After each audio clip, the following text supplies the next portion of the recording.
Rizky Bilar disebut sudah menjatuhkan talak 1 terhadap Lesti Kejora. Hal itulah yang menjadi awal pertengkaran keduanya, bahkan pihak Bilar menuding Lestilah yang lebih dulu menyerang suaminya itu.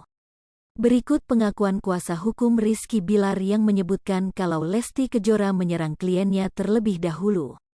Kuasa hukum Rizky Bilar Adek Ervil Manurung mengungkap kronologi terbaru dugaan kekerasan dalam rumah tangga, KDRT, yang dialami Lesti Kejora.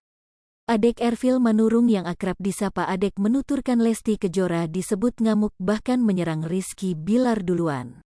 Di sisi lain Adek juga membenarkan Rizky Bilar sempat melayangkan talak 1 kepada Lesti Kejora. Hal itu diungkapkannya ketika melakukan konferensi pers dilansir dari channel YouTube Kiai Haji Infotainment Sabtu, tanggal 8 Oktober tahun 2022. Rizky bicara, "Kakak talak 1 kamu," kepada Lesti Kejora. Disitulah Lesti nyerang, "Kakak apaan?" "Ditarik ininya, kalung," ujarnya. Adek Ervil Manurung menyebut kalung Rizky Bilar sampai putus ditarik Lesti Kejora. Adek pun membenarkan Rizky Bilar sudah mengucapkan talak 1 kepada Lesti Kejora. Setelah pertengkaran itu Adek menyebut Lesti Kejora dan Rizky Bilar sudah kembali berbaikan. Keduanya bahkan disebutkan Adek tidur bersama setelah pertengkaran yang terjadi malam hari itu. Bahkan di ranah publik Adek Ervil buka-bukaan bahwa pasangan suami istri tersebut sudah melakukan hubungan badan lagi untuk memperbaiki situasi rumah tangga mereka. Ternyata bisa Bilar browsing talak 1 hilang, kalau berhubungan maka mereka damai melakukanlah hubungan suami istri, kata Adek yang menceritakan penjelasan Rizky Bilar.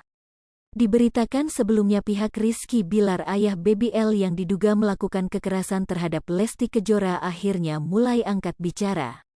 Pihak Rizky Bilar angkat bicara diwakili oleh pengacaranya yaitu Adek Ervil Manurung. Melalui pengacaranya itu Rizky Bilar membantah telah membanting Lesti Kejora.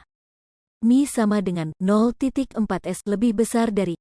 Adek Ervil Manurung mulai buka suara seusai diminta Rizky Bilar mewakilinya untuk hadir dalam undangan polisi untuk memeriksanya, Kamis, tanggal 6 Oktober tahun 2022.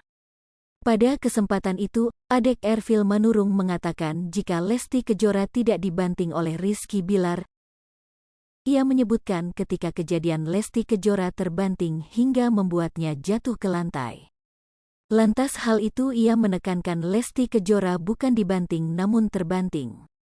Adek Ervil Manurung berani menyebut hal itu karena Rizky Bilar mengatakan dengan sendiri. Ia menanyakan kepada suami Lesti Kejora persoalan kabar KDRT yang dilakukannya.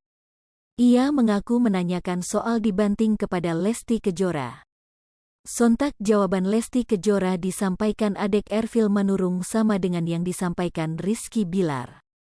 Lantas ia pun membongkar kronologis kejadian banting yang dialami Lesti Kejora dari sisi Rizky Bilar. Mulanya Lesti Kejora menarik kalung Rizky Bilar hingga putus. Menegaskan hal tersebut lagi, Adek Ervil Manurung menegaskan lagi, jika ada saksi yang melihat Lesti Kejora dibanting, berarti yang sedang dilakukan Rizky Bilar tersebut hanya akting. Tak hanya itu, kuasa hukum Rizky Bilar juga menyebut sakit di bagian tangan Lesti Kejora hanya dibuat-buat. Ia dapat mengatakan hal tersebut lantaran di CCTV, Lesti Kejora terlihat baik-baik saja dan masih dapat menggendong BBL. Hai pemirsa Sri Popo TV, jangan lupa komen, like, dan subscribe, serta tonton terus berita-berita terupdate lainnya